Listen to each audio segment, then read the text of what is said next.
मामदो मोहम्मद हसन एलिज़बे। दोस्तों, जितना बड़ा इनका नाम है उतने ही बड़े इनके काम हैं। दोस्त और बॉडी बिल्डिंग इंडस्ट्री इनको बिग रैमी के नाम से जानती है।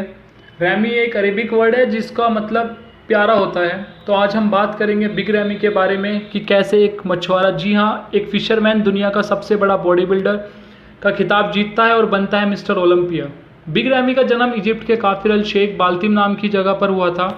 ये एक फिशरमैन यानी मछुआरों की फैमिली से बिलोंग करते थे, तो फाइनेंशियल कंडीशन तो उतनी अच्छी नहीं थी।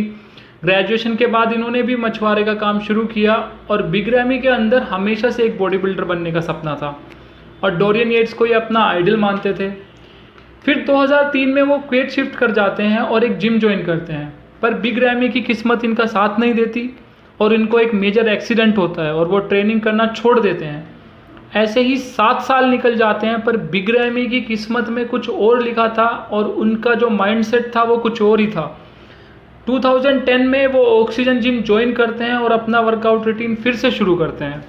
जेनेटिकली बिग रैमी शुरू से ही फिजिक में काफ़ी बड़े थे, तो जो जिम के ओनर थे जिनका नाम था बदर अल बेदई, वो उनकी नज़र में आते हैं क्योंकि सिर्फ 3 साल की ट्रेनिंग में ही बिग रैमी ने 85 किलो से 130 किलो इंक्रीज़ किया था, जिसको देखकर ओनर ने उनको फाइनेंशियली और एज एन ट्रेनर भी बहुत सपोर्ट किया। और उन्हीं के कहने पर 2012 में बिग रैमी अपना पहला शो कुवैत गोल्डन कप खेलते हैं और उसमें फर्स्ट प्लेस क्लेम कर लेते हैं। और इसी साल दोस्तों बिग रैमी अपना प्रो कार्ड भी जीत लेते हैं और 2012 का अमेचर ओलंपिया कुवैत में भी फर्स्ट प्लेस क्लेम कर लेते हैं। इसके बाद दुबई और डेनिस जेम्स बिग रैमी को न्यूयॉर्क प्रो के लिए लेके आते हैं, जहां वो विक्टर मार्टिनेज को हराकर 2013 के ओलंपिया की क्वालिफिकेशन हासिल कर लेते हैं। 2013 में बिग रैमी डेब्यू करते हैं मिस्टर ओलंपिया में और आते हैं 8th पोजीशन पर। बट बहुत लोगों ने ये एक कंट्रोवर्शियल प्रेसिंग बताई और कहा कि बिग रैमी जे कटलर को बीट कर रहे थे, जो कि 6th पोजीशन पर आए थे। तो दोस्तों प्लीज़ कमेंट करके बताएं कि आपको क्या लगता है। बिग रैमी फिर 2014 में IFBB प्रो न्यूयॉर्क जाते हैं 2015 और आर्नोल्ड क्लासिक ब्राजील में लोग एक नए बिग रैमी को देखते हैं जो पहले से और भी भारी और श्रेडेड और भी बड़ा था, और उस शो को जीतकर वो अपना ओलंपिया का क्वालिफिकेशन लेकर चले जाते हैं। लेकिन बिग रैमी की एक बड़ी हाइप बन गई थी शो के बाद, और इस साल बिग रैमी आते हैं 143 किलोग्राम इन ओलंपिया, जो तब तक का सबसे ज़्यादा वेट था किसी भी ओलंपिया बॉडी बिल्डर का ओलंपिया में compete करने का। उस साल उन्होंने टॉप 5 क्रैक किया और अपना 5th प्लेस क्लेम करके ले गए।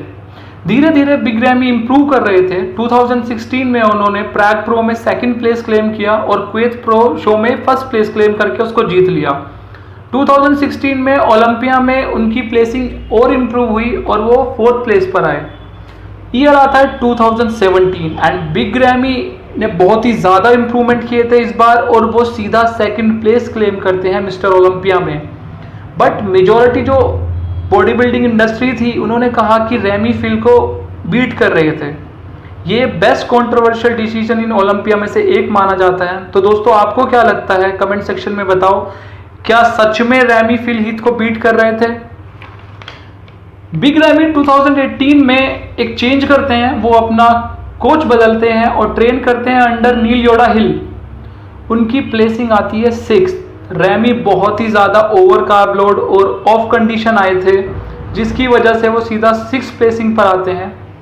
उसके बाद रैमी अपना वर्कआउट शुरू करते हैं, जिसकी वजह से 2019 में उनको एक मेजर शोल्डर इंजरी होती है और उनकी सर्जरी करानी पड़ती है, जिसकी वजह से वो 2019 का ओलंपिया नहीं खेल पाते। यहाँ वो पूरा साल ऑफ लेते हैं और ठीक होने के बाद फिर से वापस जाते हैं डेनिस जेम्स के और उनके साथ में रखते हैं चैड निकोल्स को एज एन कोच। दोस्तों 2020 में रैमी बिल्कुल डिफरेंट अपीयरेंस लेके आते हैं, एक श्रेडेड, कॉन्फिडेंट, फुलर और मस्कुलर रैमी, और अपना पहला ओलंपिया टाइटल क्लेम करके ले जाते हैं। दोस्तों 2021 में भी बिग रैमी आसानी से अपना ओलंपिया टाइटल क्लेम करके ले जाते हैं और अभी वो अपने तीसरे ओलंपिया टाइटल के लिए 2022 के ओलंपिया की प्रेप कर रहे हैं, और जिन्हें देखकर लगता है कि वो ये टाइटल भी क्लेम करके ले जाएंगे because he is. Big ramie success के एक बहुत बड़े एग्जाम्पल हैं। अगर हम कोई विजन लेकर उस पर काम करते हैं तो हम ज़रूर सक्सेसफुल होते हैं। बिग रैमी की जो सबसे खास बात है वो है उनकी साइज पुट ऑन करने की एबिलिटी, जो उन्हें सबसे ज्यादा खतरनाक बॉडी बिल्डर बनाती है। इवन रोनी कोलमन ने कहा है कि बिग रैमी आने वाले 3-4 सालों में ओलंपिया टाइटल अपने पास ही रखेंगे। तो दोस्तों, क्या बिग रैमी किंग कोलमन का रिकॉर्ड तोड़ पाएंगे? प्लीज कमेंट सेक्शन में बताइए। बिग रैमी की फैमिली में उनके 2 भाई, उनकी एक बीवी जिनका नाम मारवा है और 3 एडोरेबल बेटी है। उनकी एक दूसरी बीवी भी है जिसको लेकर काफी कंट्रोवर्सीज हुई थी। इसके साथ ही बिग रैमी ने 2 मूवीज में भी काम किया है जिनका नाम है जनरेशन आयरन 2 और हैमलेट फेरोन। साथ ही वो एक पर्सनल ट्रेनर, फिटनेस कोच और एक एंटरप्रेन्योर है और डिफरेंट सप्लीमेंट ब्रांड जैसे ड्रैगन फार्मा के साथ भी जुड़े हुए हैं। अगर रैमी की ट्रेनिंग शेड्यूल की बात करूं तो most 5 exercises with deloading technique use करते हैं, जिसमें 10 to 15 रेप्स पर सेट होते हैं। और डाइट में बिग रैमी पूरे दिन में 8 मील्स रहते हैं जिसमें ऑलमोस्ट सारे मैक्रोज होते हैं। तो दोस्तों, ये थी बिग रैमी की स्टोरी कि कैसे एक मछुआरा, एक फिशरमैन ने एक विजन बनाकर कितना कुछ हासिल किया। तो दोस्तों, that's all from my side. Subscribe, like and share for more fitness update. I am Leo Chauhan from Absolute Fitness. Keep working smart, love yourself.